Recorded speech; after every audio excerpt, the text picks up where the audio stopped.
Yo, what's poppin', all my peeps? It is I, your host of the most Renaissance man who always thinks he can, and champion of the peeps, Patty Pitts, back in the yard of streams for another Gillette Gazette episode presented by StadiumRant. I am your host I already said that because you have me on the show. There's another guy here, and he goes by. He is the science guy who's pretty fly, and the doctor of Patreonomics, Sorvora. Sor, what's popping, my dude? How we doing? Not bad. Continuing my NBA Finals boycott by just watching any other sport. Currently watching college softball. My Oklahoma Sooners are trying to complete a three-peat, so it's exciting. Also, I'm representing my StadiumRant swag.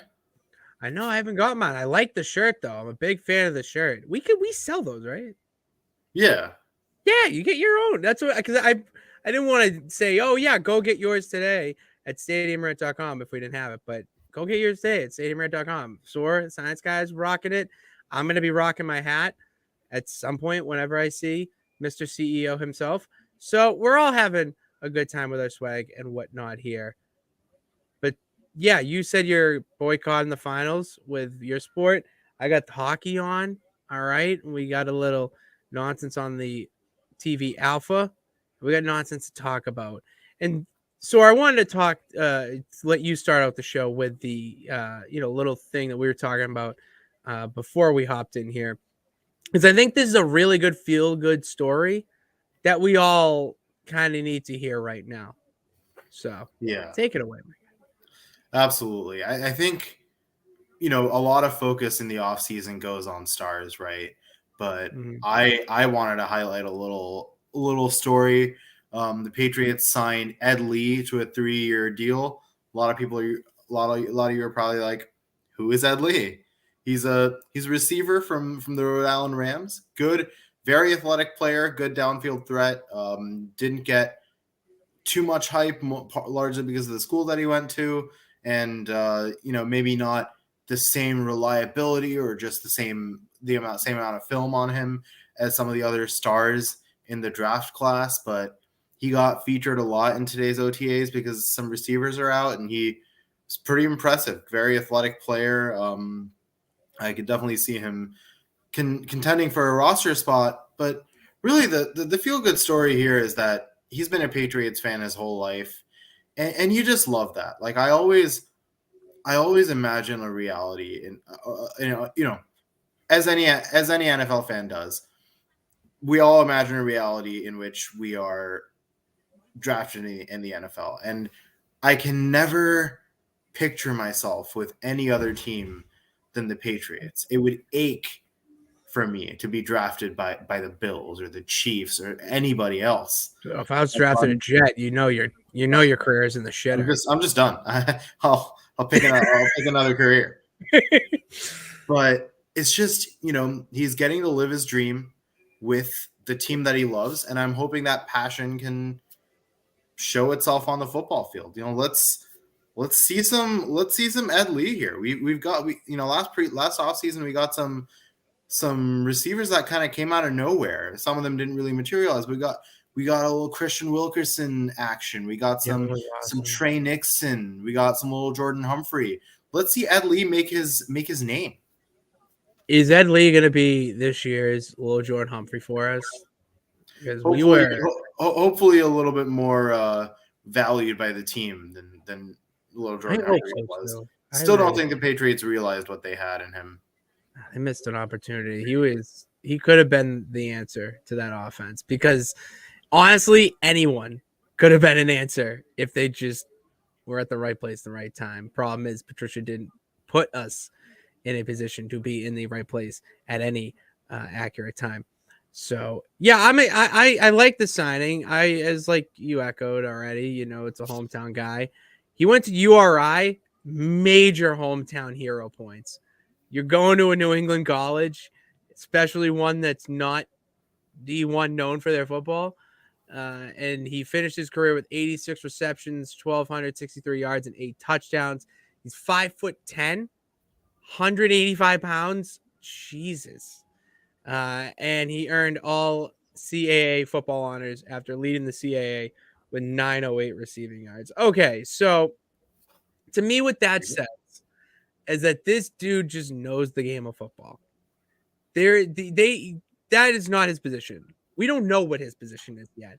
He could end up being, hear me out, what if he is the next guy to be that special teams dog, like a Slater in training in a sense? Because you need more guys like that in the NFL. That's what I'm thinking. I mean, as I'm really glad that Slater came back this year. I don't see it happening again next year. I don't think lightning will strike twice there. I don't either. And honestly, I think the reason that Slater stayed back is that he wants to groom the special teams unit to have his level of fight, his level of competitiveness, his level of ball awareness. You've already got little Slater in Brendan Schooler. I have a lot of hope for him, but another, Edley is another potential option. There are a few of those. You've got Amir Speed, the cornerback from Michigan that we drafted in the 6th round. There are lots of prospects there, but Edley's right there, and he's got the athleticism, he's got the natural football sense, and maybe not the raw catching ability and talent required for being a WR1 or 2 in the NFL, but some real latent abilities. If you know the game of football, Belichick will find a spot for you. All right, that's all that means. So I'm happy to see him, get a chance. I wish I could see him at training camp this year, but unfortunately, my services will be needed on the pier in town, so I will not be able to do that. But yeah, you mentioned OTAs are this week, and before we talk about OTAs, segment's brought to you by our newsletter. All right, our newsletter. We thank you guys so much for listening to this Stadium Rant original show, this Pitts original, honestly. If you like not only this, but then check out some of our other content as well. Subscribe to the free newsletter, which will include exclusive interviews, article of the week, and then maybe some clips of the show and other forms of content. Just go to StadiumRant.com to subscribe to that. Sora, what do we think of OTA so far?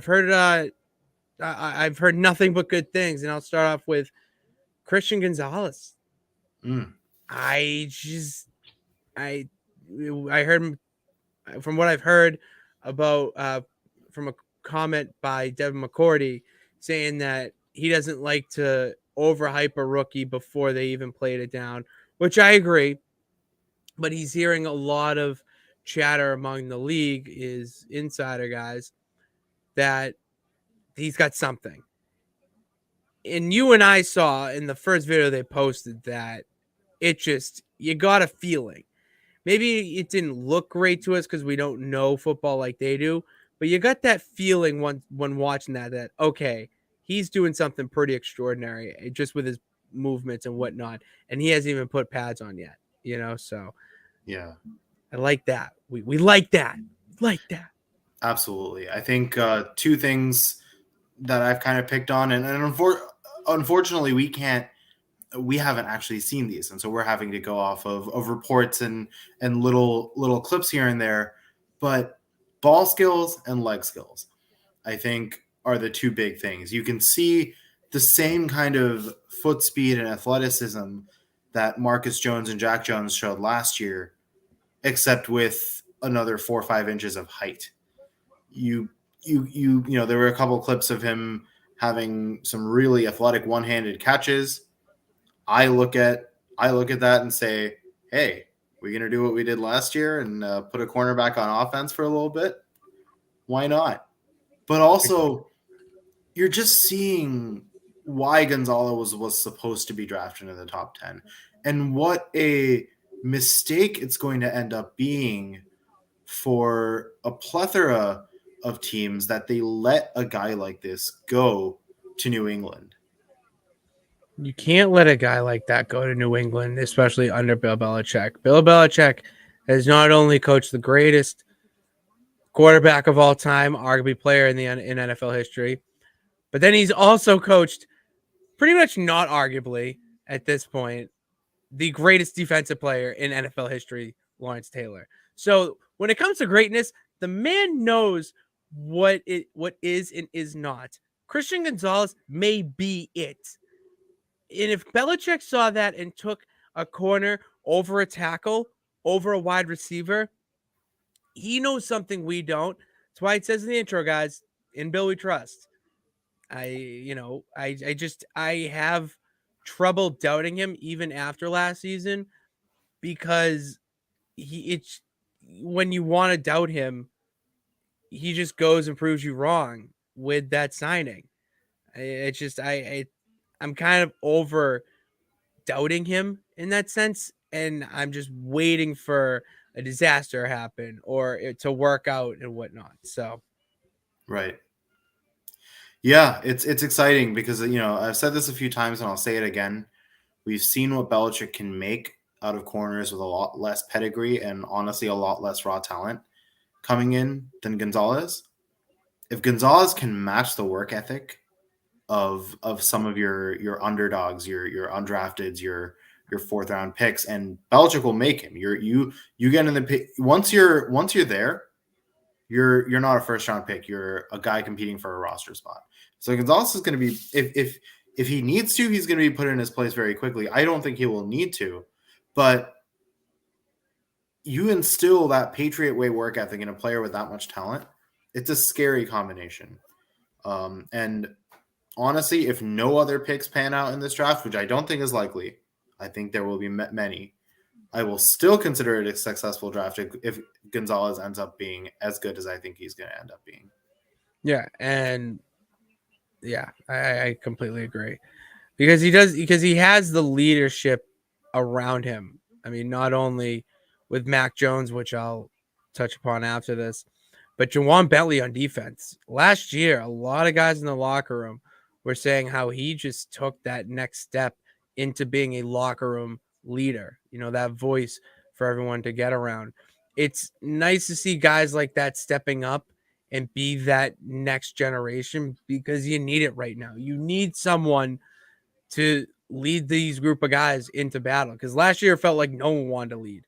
They just wanted to get on the field, play their game, win by the skin of their teeth, and then go back home. Like it just didn't feel like they wanted to compete for a Super Bowl last year, where it already feels with the moves made throughout the offseason so far that it's a different vibe completely. So yeah, absolutely. I think it's just exciting. It's exciting to see young talent brimming in New England. And you did say all things went well in this OTA, with one exception. Fists flew. We had fights. really, Yeah. champ. I don't know this. Right. I was at Cole the pier. Strange, Anthony Jennings got in a scuffle. Don't know the origin of that. They were kind of just jawing at each other a little, after a play.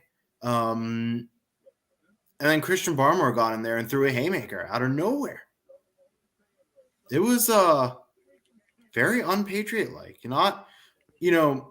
I'm all for intensity and those kinds of things. And so the little scuffle I don't mind, but Christian Barmore being one of the leaders of that defense, you can't just join someone else's fight and throw a punch out of nowhere. This is not the Patriot way. You gotta rein it in. And this is the season where we need where we need him to evolve. This is the season where we need Cole Strange to evolve. We keep talking about Tyquan Thornton, the second round pick, how much he needs to evolve. But we drafted Cole Strange in the first round. You gotta reward that investment that we put in him, and fighting in your second public OTA is not the way to do it. I completely disagree. It has been a long offseason. How much negativity have you heard throughout the airwaves and the media and the Twitter trolls that are just saying the Patriots are done? They're not into it. They're not the same. Their woes from last season are going to continue on and on and on. and they make these moves. All right, you bring up Bill O'Brien back, but Mac isn't that good. All this stuff. They're deep. Like, there's a lot of frustration just built up into these guys, and they're finally getting some sort of release in OTAs right now. It may just be scrimmages, and there's no pads, but tempers are gonna flare. All right, everyone's pissed off from last season, and who wouldn't be? That was an embarrassment last year or of the past 20 years. So you're gonna be feeling just like a caged rage is a good way to put it. And OTAs is the first step before the new season where you can finally release that and get that out, so that if you do have that fight, well, maybe come August you're working two bodies, one mind. You're on the same wavelength. I'm a big fan of it in the sense that it got it out, and it was one time. They had their moment. Let's not have it continue.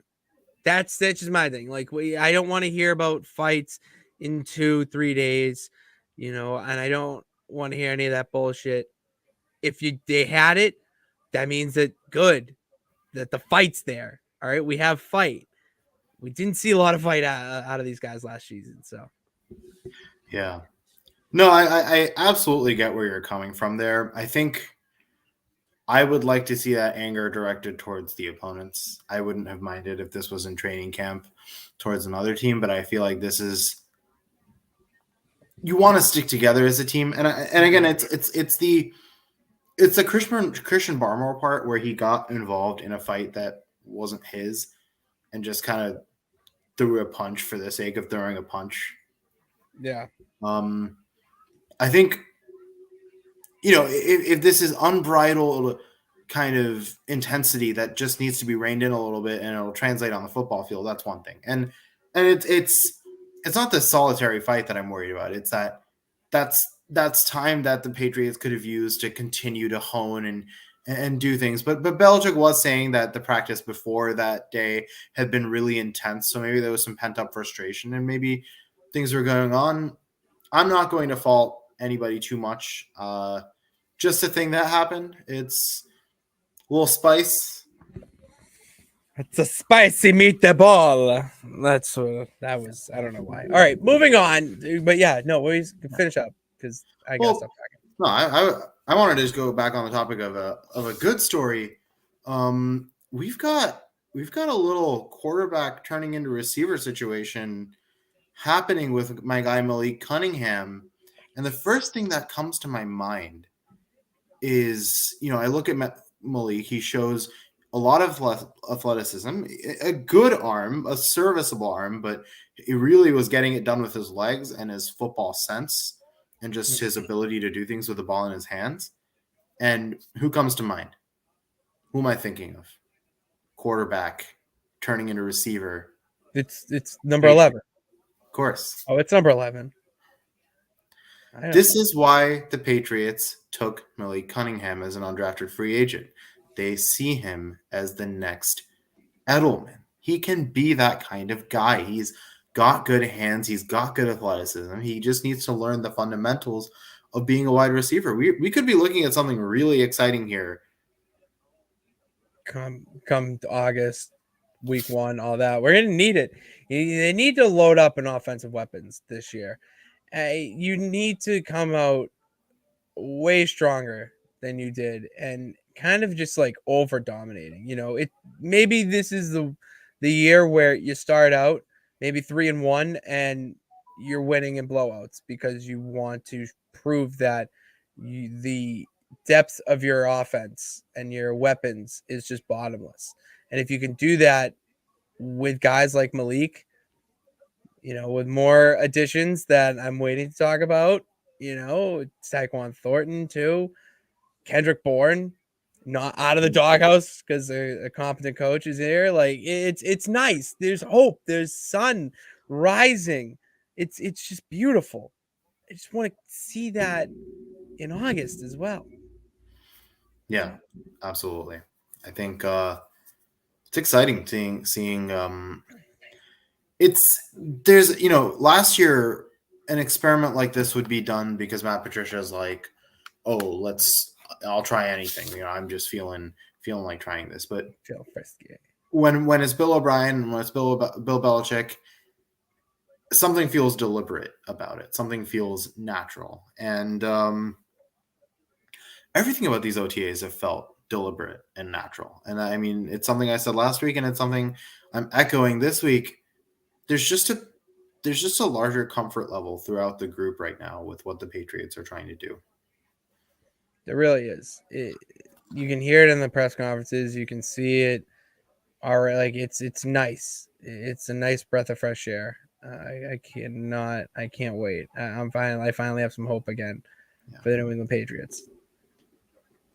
And we got a great soundbite from Mike Gesicki talking about how Mac is as a leader, how Mac is as a, you know, throwing extremely catchable and practical balls accurately. This is a tight end that just came off working with Tua. Allegedly the most accurate receiver or passer in the NFL, according to one Tyreek Hill. Tyreek Hill can get to anything, so anybody's accurate for him, but and overthrows accurate because of his speed. Absolutely. Right. I would agree with that.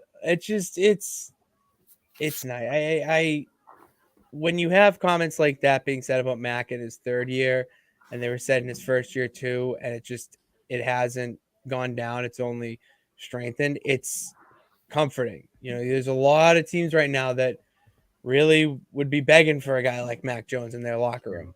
So to have that combined with Belichick again, everyone's on the same page. It's just so nice. I mean, it's so nice to see that. And him actually performing well in OTA so far has been really nice to see that he finally is playing well with a competent offensive coordinator. Who would have thought, Sor? Who would have thought? Us would have thought. If you have been listening to us for long enough, we've been saying this since last offseason. And honestly, everybody's been saying this, and it's just it's coming to fruition. Mac, I'm ready to just take the memory wiper gizmo from Men in Black and just eradicate last year from my mind. This is Mac's true second year. If he can erase the scar tissue from last year, this Mac can view this as his second year to really develop under a strong offensive mind. It may not be the same offensive mind he worked it with in his first year, so there's some discontinuity there, but he's familiar with Bill O'Brien in other ways. And so there's continuity in that way. And then there's also just the fact that O'Brien knows offense. O'Brien knows what Nick Saban did at Alabama, so he can translate that over to Mac. He knows what Mac was mentored with. And he knows what Mac is being mentored with now. He knows Belichick well. So he knows the full kind of story of Mac's development. And he's the best person, honestly, to take it to that next level. Absolutely. Could not agree more. There's someone else, though, that would bring this offense to the next level. And, I mean, he's coming up right now, and he's going to be in the next segment probably, or two segments, whenever it is. We won't stop talking about him. And we shouldn't. We should never stop talking about this until it comes into fruition. All right, Sor? Well, the news is DeAndre Hopkins makes his first visit of his little free agency to Tennessee Titans. All I'm going to say about this before I let you go on, because this is all I really have to say. You never buy the first car.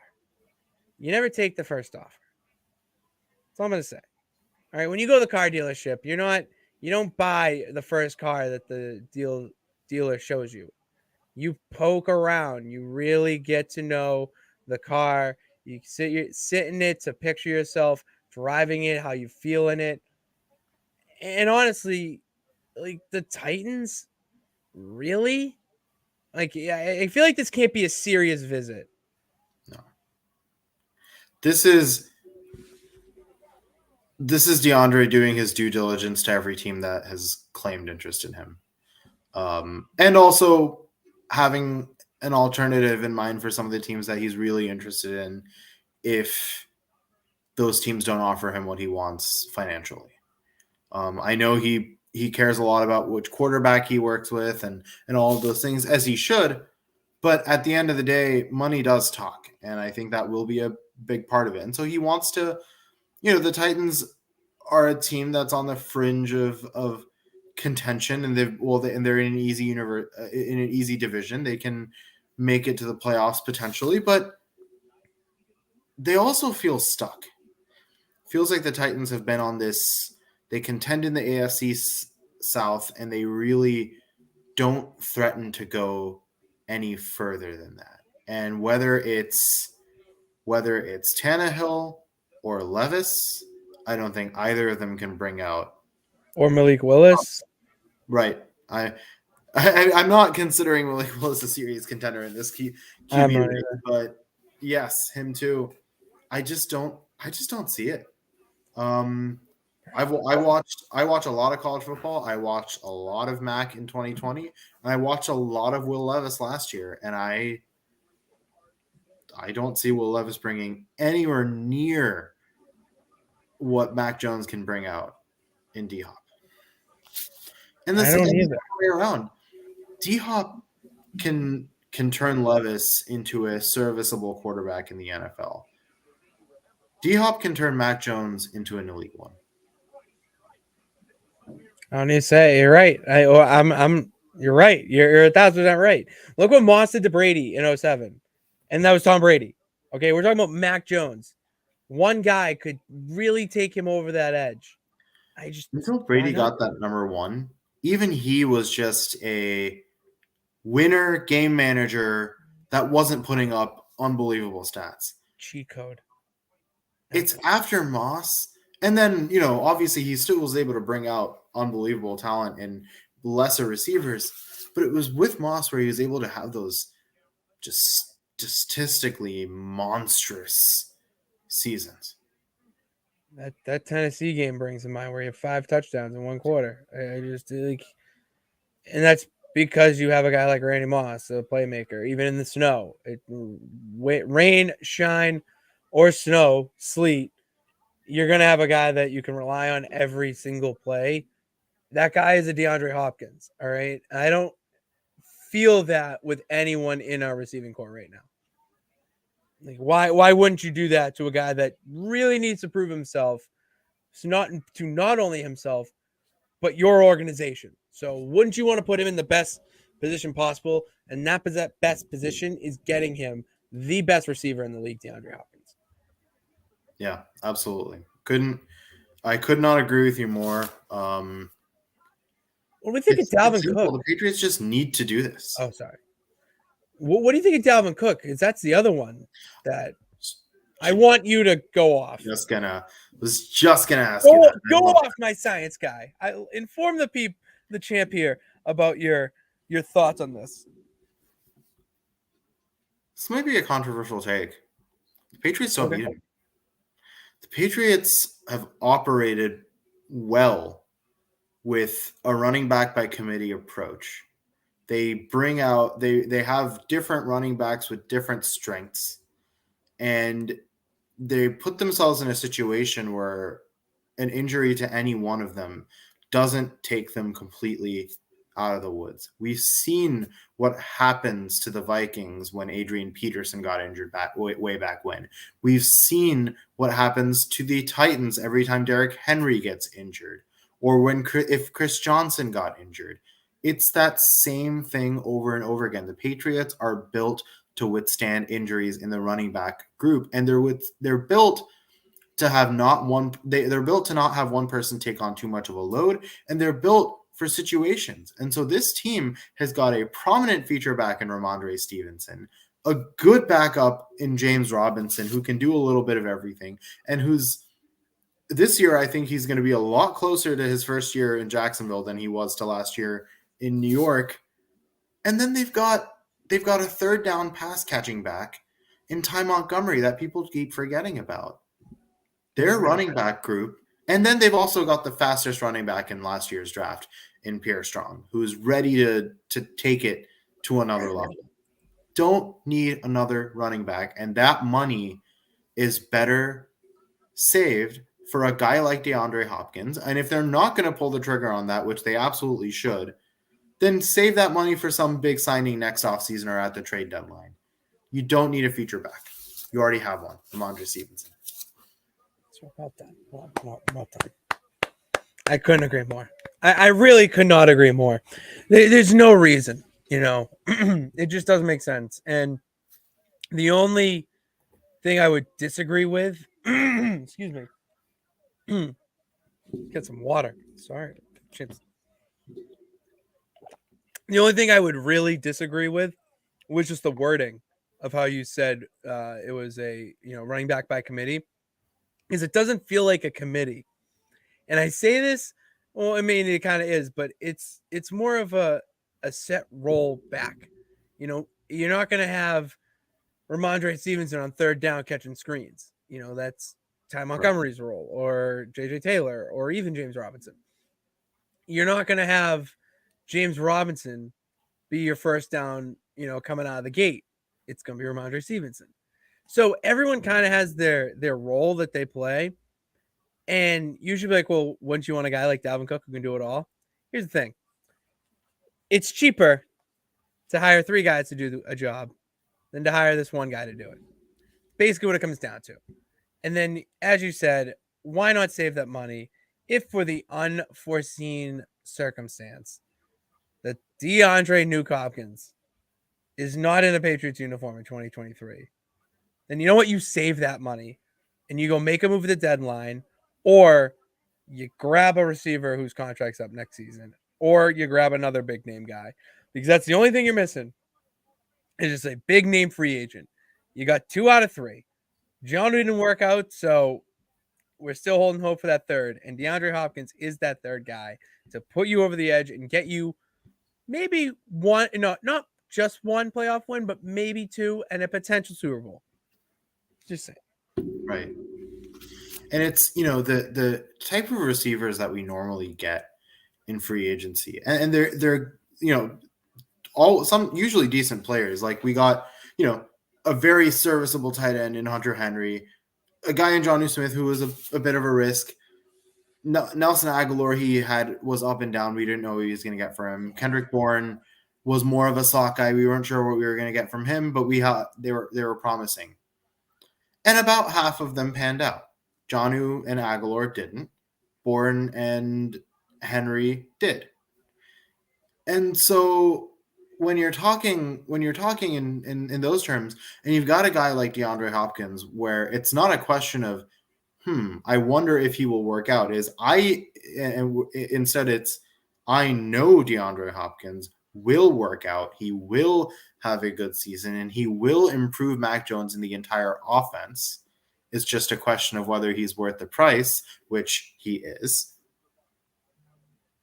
All the uncertainty goes away. The only reason there was ever uncertainty with that 2021 free agency is because we took guys on kind of that fringe of, will they materialize? Will they not materialize? Take a guy that you just know and everybody knows they'll be good. You know what you're getting out of DeAndre Hopkins. And maybe a money issue. And to be honest with you, if you're Mac Jones or you're another leader of the locker room, we'll say, I'd volunteer that pay cut or turn into a bonus or an incentive.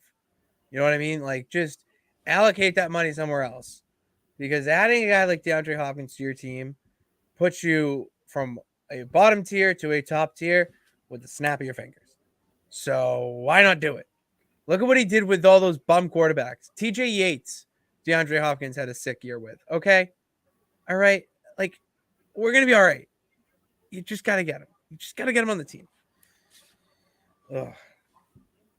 Yeah. So what do we have next, Sor? What do we have? I was over at the ad reads. Oh, Sor.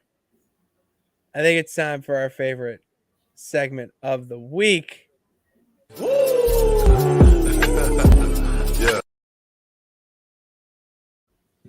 So it's time for some nonsense, okay? And for anyone who has been tuning in weekly, one, thank you so much for your loyalty. The champ always recognizes loyal peeps when they're here. And you would know that kayfabe, I bought a football team, the New England Militia, in a galaxy far, far away that is referred to as the Nonsense. And in this galaxy of sorts, I created the most ideal Patriots team for 2023 or what 24. I forget the time difference. There's a time difference between the galaxy. I didn't know if you knew that, but there is a time difference. I just don't know it. I'm still figuring it out, bouncing back and forth. And in this, I bought a team, made it how I see fit. Patriots team should be. There's a lot of reoccurring players: Mac Jones, Dietrich Wise, Juwan Bentley, Tyquan Thornton, and then you have guys like Micah Parsons and Jamar Chase, because he was cheap in free agency. So I got him in free agency. He was cheap. I do the opposite of what's going on at Foxborough and actually just throw money at these guys because I want to win. I don't care what it takes. And then we have DeAndre Hopkins, which is the whole point of doing this, because I'm trying to show my beloved Kraft family that if I can do it, you can too. Okay. So we showed the season highlights. Go check them out in the archive, StadiumRant, YouTube. Go subscribe as well once you're there. If you're there, just subscribe. Why not? And I was doing highlights and whatnot of the regular season, and then decided, the playoffs mean a bigger stage. That means we have to go to network television. We have to go and stream every game on the Nonsense Sports Network Twitch channel, twitch.tv/Nonsense Sports Network. It is technically now presented by StadiumRant. Excuse me, geez. It's technically presented by StadiumRant now. And I'm playing the playoffs, Soar. And guess what? We got a first round bye.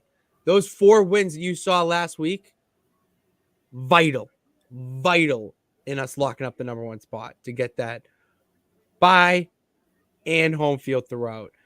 And do you remember who we played in the playoffs? In the playoffs, who did we play this week? Houston. We played the Houston Texans. All right. There's a nonsense peep of mine in that organization, Soar. Bucky Jones. Great guy. Just does his thing, but he's kind of fed up with management. Inside source there. He's fed up with management. And he came to the game. We were hanging out, and it was a great game. All right. We were showing up in the owner's box, and it was presented on the Nonsense Sports Network. Soar, I have the highlights from that game, and I really want to show them here, because not only to keep with the show, but we need to analyze this from a comparable perspective. We need to compare this team, because this was one of, I would say, our better performances throughout the entire season, hands down. I mean, the team just came to play, one goal, one mind. It was really nice to see. So let's watch the highlights right now. And you see right here, wrong button. So you see here, because you got to inform the peeps of what's going on in the galaxy far, far away. So these are this is the current playoff picture right now. The Vikings, the NFC North minus the Bears dominated the NFC side of things. So that's what you're going to see on the other side. But get this. The Jaguars, no, who won? Chiefs beat the Jaguars, and then the Texans would beat the Bengals. And then they would play us. So now we got Texans, Pats, or Militia, and then Chiefs, Ravens. They're the Purple Birds, according to the NSN. So there you go. You got the playoff there. And it's interesting. It's definitely interesting to see. We got Justin Herbert is our main guy we got to focus in. Look at his stats there for anyone who really cares, because the stats here are like who's line. The points don't matter. But Justin Herbert is their quarterback. He came into Foxborough already this season. Did not have a good game. So hopefully, or for his sake, it'll change. And then you have Carl Lawson on the other side of the ball. Max got to worry about. So that was really tough to game plan. I was talking to Coach Stark about it, and he was really nervous. But it didn't matter, because Kareem Hunt, all right, to start things off, just takes it himself. All right. Just takes it all the way. Touchdown, gets this game rolling with the first touchdown. And I think we have the Nonsense Football League stats. But look at this. Look at how he gets to the hole. All right, let's back up here. I just want to show. Oh, sorry, going back here. All right, so yeah, look at this hole. Do we ever see that type of blocking? With last year, absolutely not. That man could just stroll through that gap, and he basically does. Just no one, and then whop right over him. It just, if you look at Ramondre Stevenson's season last year, in the context of the offensive line that we had, it becomes much, much more impressive. You can almost, if you were to normalize it by strength of offensive line, you can almost double his rushing yards. Oh, absolutely. Easily could. And yeah, he took that 70 yards for the score. Early lead for the militia. Well, Justin Herbert now takes the snap in the red zone, essentially. And this was our one fault. Najee Harris just kind of had us beat here. We thought we were going to score, but Kyle Duggar saves the day. And that's the type of guy that Kyle Duggar has been with the Patriots, making plays, doing it here. I feel like this is another breakout year, I would say, for Kyle Duggar. Yeah. Duggar showed last year what he can do, both in the coverage roles of a safety, but also in that kind of hybrid safety linebacker role. Yeah, play a little slot linebacker. Why not? Really try to hit hard in the run game and then disrupt short passes. I think that's a great idea. And here's a good shot of Brandon. I wanted to put this in. That's we got Mac, we got Coach Stark. I don't know who that is. And that's our trainer. I forget his name. But they're good guys. And yeah, they're just like, what are we doing? You know what I mean? Like, they're just not happy with what just happened. Hoping we can see more of that kind of picture. Mac Jones right next to the head coach. You want to see Mac Jones start to develop more of a rapport, more of a mutual respect with Bill Belichick this season. You need it. And I feel like it will. They let bygones be bygones. It's water under the bridge now. Everyone got what they wanted. So let's win football games. So they're not happy with that play because they're like, why you let him get all the way there? How could you just let up? And thank God for Kyle Duggar. That could have been 6 points. It wasn't. It was only 3. And then it kind of let the ball away. We had to punt it away. Justin Herbert, 1st and 10. What happens? It's intercepted by Jonathan Jones, his first pick of the game. Someone who dominated last year. He's dominated in this galaxy. I feel like Jonathan Jones, another veteran of the Pats and militia that just is a staple. Yeah, he really, in a season where Jalen Mills didn't really adjust to the CB1 role all that well, and largely because as the Patriots are going to try this season, he probably fits better as a safety. Jonathan Jones really stepped up and kind of took that number 1 corner role for himself. Now, I think Christian Gonzalez is going to take that from him, but I do think that Jonathan Jones will still be a very big focal point of the secondary, and it's easy to forget that I believe he led the team in interceptions. He did. He did in both galaxies because he was like Ty Law in 03 in my eyes. Like, that's a good comparison. I felt like every single game, not only this year, but in this galaxy too, he has a pick like every game. And I'm going to press play here because you're going to see how sneaky he really was in this. And I wish we could incorporate this into our own defense. Watch, because he doesn't pop up. See how you get a better angle here. So Conklin's a receiver. All right. And it's like, all right, well, why would you pass to him? Clearly he's covered. Well, no, because look at this guy right here in the white 8. Yeah. Will Disley. That's where Jones is hiding. He hid right behind him and then snuck out to catch it. And look, Jones and Stark love it. All right. Yeah. Everyone loves an interception when especially it's going your way. You want to see the offense and defense feed off each other's energies this year in the 616 real New England Galaxy, where it's last year it was kind of the defense having to generate all the energy and the offense not giving them much to cheer about. You can have that feedback, the offense having The offense giving the defense time by constructing a long drive and scoring. The defense rewarding them by giving them the ball back soon after. And both of them feeding off each other's energy. That's what the Patriots have always been before last season. And so you want to return to that. I'm trying to manifest with this. And then what's the play here? Yeah, Matt gets it. And he fires to none other than our guy Nuke. Like, look at I think I have a replay. Exposure in the pocket from Mac. That just belief that he's going to be able to get it off before he gets sacked. Look at this. Look at that. Look at that.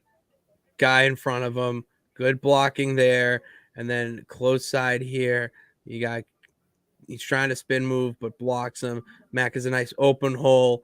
And then he's firing over the middle. Yeah, it could have been picked. I know a lot of people might say that, but D-Hop steps right in front and catches it. And then look, Lovie Smith is not happy. He's like, really? Really? We doing this?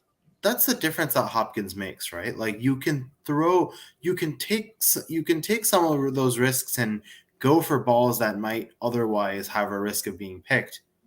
And then combine Mac's vision and accuracy with Hopkins' ability to get 50 balls, both with his hands, just his anticipation, his physicality, all of it.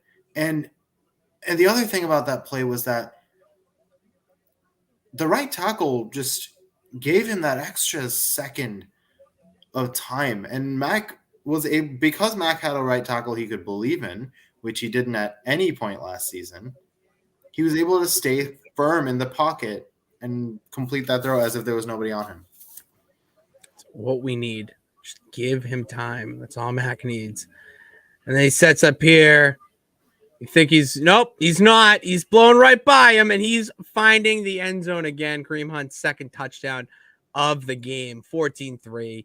I just saw one thing that I'm kind of demonstrating to the peeps here from this Galaxy is that the run game is a lot more important in this offense than we are leading on. And if you really put your trust in a guy like Ramondre, yeah, when he needs a break, don't you worry. We got James Robinson, we got Ty Montgomery, and a whole bunch of other running backs that can come in, do a job until you get back out there and be that lead back.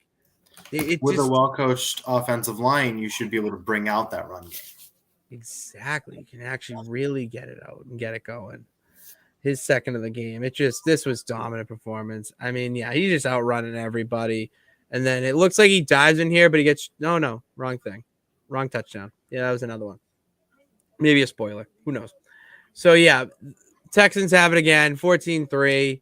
Right around, we're getting to the 2-minute warning of the first half. This is where the game kind of gets a little out of hand because Jonathan Jones just steps right in there for another pick, his second of the half. And I'm so happy that we include the replay here because watch this. Herbert's good. He's got rush, but he just doesn't think Jonathan Jones is going to turn there, okay? He doesn't think he's going to turn right here. As you can see the body move, the awareness, the jump, and he just steps right in front of that pass to Elijah Moore and picks it off. I mean, that's just unbelievable defense. When you've spent enough time getting coached by Belichick, you get an intuition for reading routes. Jonathan Jones had it a lot last year. Jack Jones had it a little bit too. You saw that. You saw how perfectly he read that out route of Aaron Rodgers. Marcus Jones in the pick six against Joe Burrow and the Bengals. I mean, that's maybe a little bit of what Christian Gonzalez maybe wasn't coached to be able to do at Oregon. If there's one weakness, it's kind of that, just those, reading routes early at that speed. And that's less anything on his part and more just, the defensive coaching wasn't really quite there at Oregon to get him there. And honestly, he was too talented. He was so talented that he probably didn't have to anticipate as much. And Belichick is going to give that cerebral addition to all his physicality, and all of a sudden he'll be strong, fast, tall, and smart. Fingers crossed. And then, all right. So this is what I want to see a lot of this season, all right? Belichick hyping Mac to go on the field like Coach Stark does. Stark knows how to get his guys going, all right? And he's getting Mac hyped right now. So Mac, he has at the 50, 255, just under 3. Little jet sweep to Hunter Renfrow. And then get off me, he says to the defender, throwing him off. So we need more Hunter Renfrow. And apparently the Raiders have not got any trade offers. I just feel like that'd be a dream, but I'm okay. Here's a good question. I formulated. Who is this guy? Hunter Renfrow is taking the place of somebody on the Patriots team right now. Whose job is he taking in this galaxy from the 616? Malik Cunningham. Okay. Edelman do a lot of that stuff. And you know what Malik Cunningham can do? He can take that same reverse. He can run it exactly like Hunter Renfrow did. Or he can pause mid-reverse and throw it. Because he's a quarterback in college. Sorry, you're great minds think alike. You really get it. I would love to see that too. And then you do you can have the double pass. There's a lot of potential. There's a lot of possibilities. Divisional game, right? Do we remember that? Do we remember that Edelman bomb against the Ravens in the 2014 divisional game? That whole playoff series, that whole playoff, whatever you want to call it, was just an uphill, just unbelievable time for our friend group. We were hugging. We were all so close, hugging, high-fiving each other. Like, that was a great run. That play was just, we were going bananas in the house. That was an incredible play. I do remember that, though. And then, you get to hear, no, you don't really get a good camera angle of that. All right, well, it doesn't matter because the next play is up. Mac drops back, and he's running. He can't two guys on him. He throws D-Hop, who shrugs the guy off him, and then he dives in the end zone and scores a touchdown. I don't see Mac ever backpedaling that much. But let's remember, Mac's got a little bit more mobility than people give him credit for. He showed a little bit of it last year. I don't think Matt Patricia made the best use of it. And then his ankle obviously hurt him as well. But if Matt can turn his better speed than you would think into some deliberate pocket mobility and just a little bit of read option, because that is the direction the quarterback's game is going in. It's the scrambling that got him enough time to pass it to DeAndre Hopkins in that play that we just saw. Dude, look at that. Let's see a little bit of that this season. Look at how close these guys are. No fear. Cero miedo. Shout out to Penta. Look at that. And then what does he do? Nice pass, too. D-Hop. And then D-Hop just says, get off me, shrugs him off, and then dives in the end zone. Incredible. That's the kind of insane confidence a quarterback can get when they've had buy-in in the offense all season, when they've had just plays throughout the season to build on. It's so great. It's so nice to see DeAndre Hopkins in a Patriots uniform scoring, and even the bench loves it. Look at that. Bobby Wagner's even getting hyped. All right. It takes a lot to get Bobby Wagner up off the bench. That's something. And then look at here. Najee Harris going to get it, but he doesn't go anywhere. All right, Soar. And I wanted to put this in there because, we're showing a lot of offensive highlights, but it's the defense. Not only just getting those interceptions, but plays like this, stopping Najee from getting any forward yards to get a first down. It's really incredible. Well, let's remember how good of a job the Patriots did against some really solid running backs all season. It took them some time. They did get gashed a lot by AJ Dillon and Aaron Jones. I remember against Green Bay is an example I can think of. But then like a couple games later, you see how well they did against Nick Chubb and the Browns. You see how well they did against Singletary. I mean, not so much against Josh Allen, running quarterbacks who are still their kryptonite, but against running backs, they were quite solid. Khalil Herbert and David Montgomery didn't do much against them with the Bears. That was all Fields. Swift didn't do anything. No, I mean, and Swift and Williams was a unreal running back duo up until that point, and they didn't do much. It's the Patriots do well against running backs, and the big reason that happened last season and didn't happen in 2021 is the linebackers. Josh Uche got a lot better. Juwan Bentley got a lot better. Mac Wilson played a role. You saw Raekwon McMillan do some stuff. Unfortunately, I think Raekwon McMillan's out for the season, which is just a giant bummer. Yeah, that sucks. Yeah, he's out for some time. I know they've got the depth. They've got Anthony Jennings. So lots of talent there. Marte Mapu. Pepe Le Pew. All right. Yeah, dude, Lovie Smith is just not happy right now, like at all. It was so nice to just watch his pain from afar. So you see the play here. All right, I'm going to back up because this is a little insight here. All right. Oh, nope. Back to Lovie. But no, I want to pin to this. All right. Where is it? Here we go. All right. So this is the play we're going to run. All right. Let's see what Mac does. So you got Chase coming over the middle, left to right. Renfro the other way. You got Dalton Schultz run a wheel route, and then D-Hop's going to stay in that middle, all right? And we're going to see where we go, all right? So I'm like, this is just a well-run play.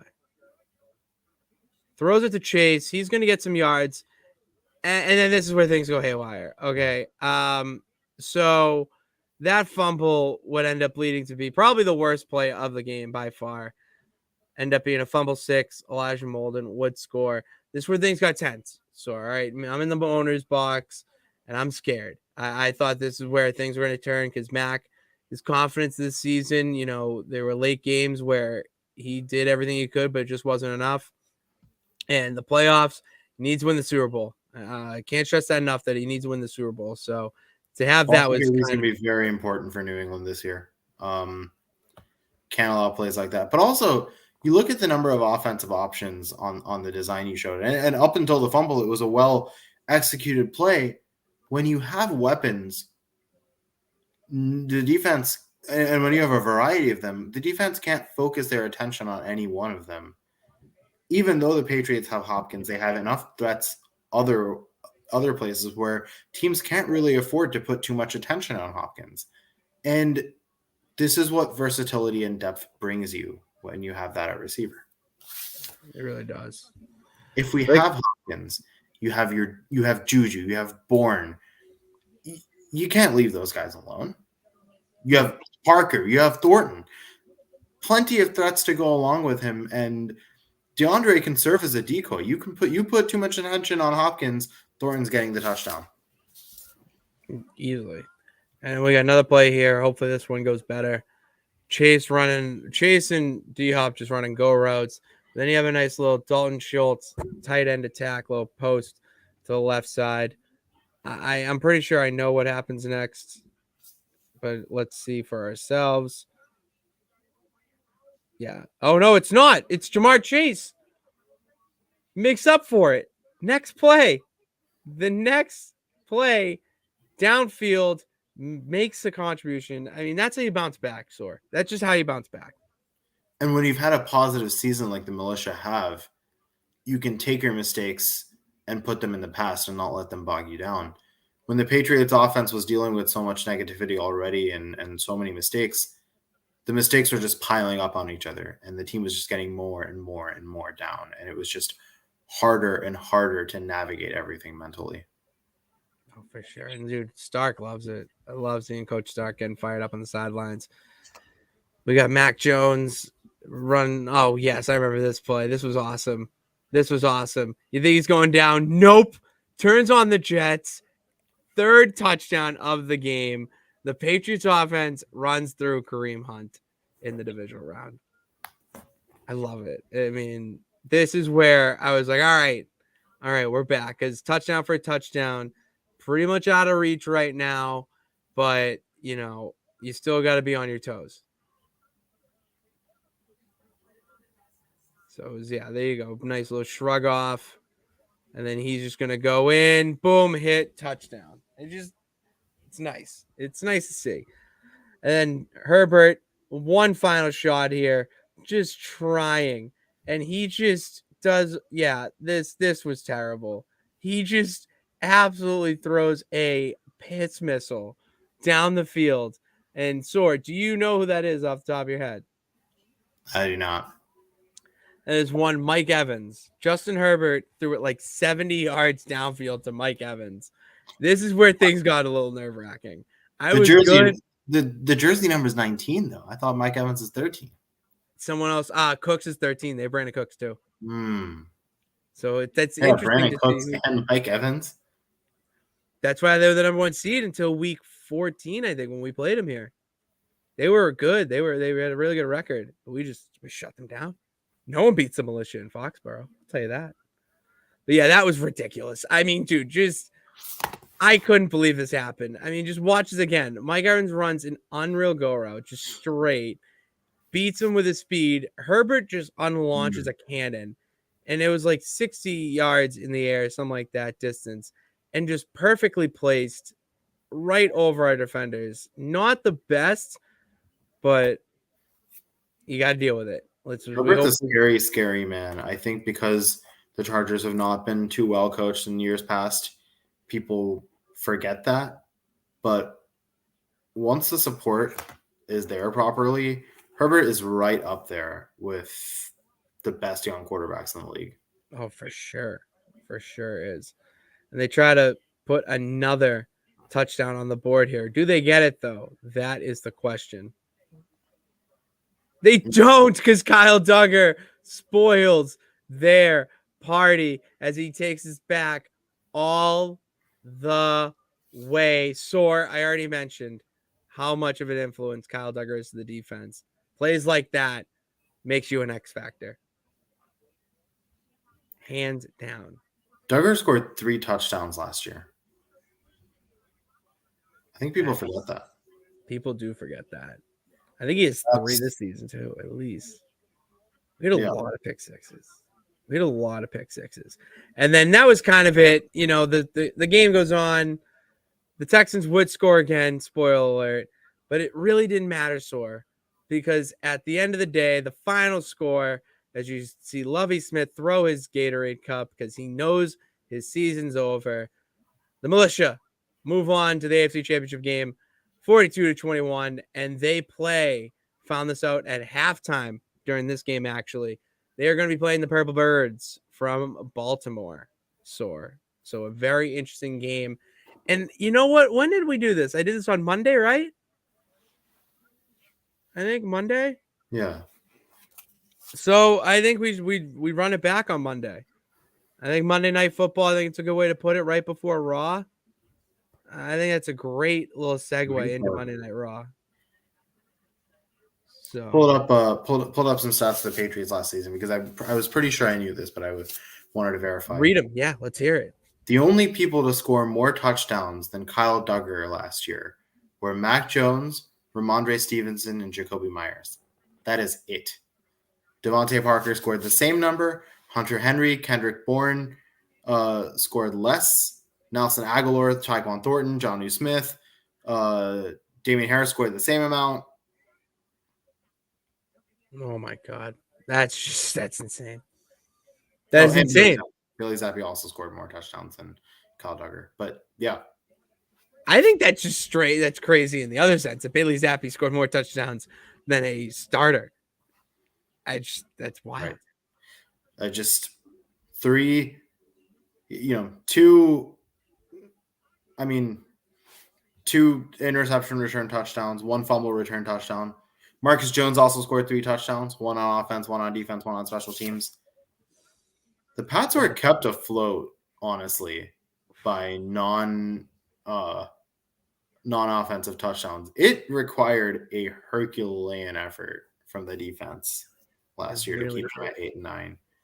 If you've got an offense, just imagine. Bro, they were top 3 defense. And they they barely missed the playoffs. Right. You know what I mean? Like This has to be better if they weren't on the field so much. They would have been the number one defense if the offense just gave them a chance to catch their breath. Honestly, it was unfortunate, but you know what? It's fine because bad days lead to good days, and I think this team is going to be in a much better shape than they were in last year, for sure. So that's all I got for you guys tonight. Thank you for tuning into this edition of the Gillette Gazette presented by StadiumRant. Go to StadiumRant.com to check out our articles on not only Patriots content, but other professional sports that are going on right now. The next show up on the YouTube channel, segueing into our YouTube promotion. Subscribe to the Stadium Rant YouTube. All right. Hit that subscribe. Search Stadium Rant on YouTube and hit that subscribe button. And the next show up, let me get the ad read here, is going to be the Gritty Gamblers, because in the Stadium Rant, it's all about cashing that ticket. And Stadium Rant has you covered. Our gamblers do just that with Austin, Matt, and Carlson, getting after it with big plays on Mondays and Fridays at 9 p.m. Go check them out. They have all the best bets, so you can put money in your pockets while enjoying some of your favorite sports as well. And I lost a parlay last night. Not good. I had Dodgers win and under, and it's a not hit. And I had what's his face, the catcher, hit a home run, and it was the other guy. So I've paused for a sec because was on a little bit of a losing streak, but get my mojo back. Maybe during football season, honestly, is maybe when I'll try to get back into it. It's a good little hiatus. You know, there's no reason. Yeah. You know, maybe Boston or one of the guys. Maybe I need to watch some more Gritty Gamblers and get some right picks. There was one episode where those guys were 6 for 6 on their picks. I mean, that's a perfect score. Yeah, you're not gonna find that anywhere else. So go check that out there tomorrow night at 9 on the Stadium Rant YouTube channel. So subscribe so you know when they go live to tune into that. And then follow us on Twitter and Instagram at Stadium Rant HQ for all your fun interactive posts. And then follow Sora and I on Twitter at Pat_Pitts and at Sorvora. Follow me on Instagram at Pitsy35. And that does it, because I am exhausted. We've been up since 4, and we are excited to get after it. So thank you for tuning in. God bless. Remember that you can do it. All you got to do is try. We'll see you next episode.